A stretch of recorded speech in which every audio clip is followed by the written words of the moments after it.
বাড়ির সবাই বেড়াতে গেছে, তার উপরে ছুটির দিন আরও তাড়াতাড়ি উঠে গেছি। উঠেই ভাবছি খিদে তো পেয়েছে, কী খাওয়া যায়।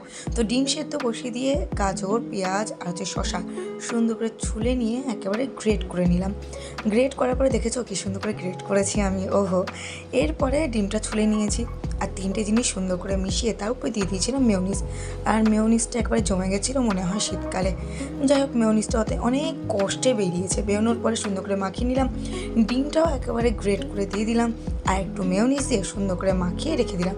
তারপরে একটা হচ্ছে প্যাকেট খুলে 2-3টে ব্রেড একেবারে বার করে একেবারে বাটার দিয়ে সেঁকে নিয়েছিলাম। প্রথম একেবারে মার মতন ভেবেছিলাম শেফ হয়ে গেছি, হাত দিয়ে উল্টাচ্ছিলাম। তারপরে আর কমে হয়নি, লাস্টে ওই খুন্তিই লাগাতে হয়েছিল। যাই হোক, সুন্দর করে সেঁকে নিয়ে খুন্তি দিয়ে একেবারে নামিয়ে তার উপরে দিয়ে দিয়েছিলাম একেবারে যেটা বানিয়ে রেখেছিলাম, মানে শসা, পেঁয়াজ, ডিম দিয়ে মেয়োনিজ দিয়ে।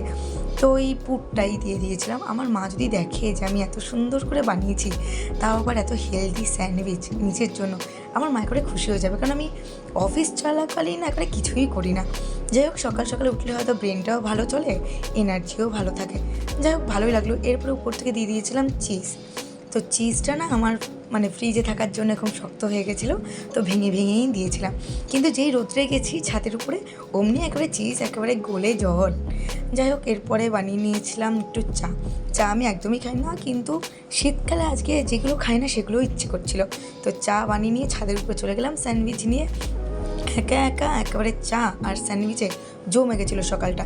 আর নিজে ভাবতেই পাইনি এত সুন্দর একটা হেলদি ব্রেকফাস্ট আমি নিজের জন্য বানাবো।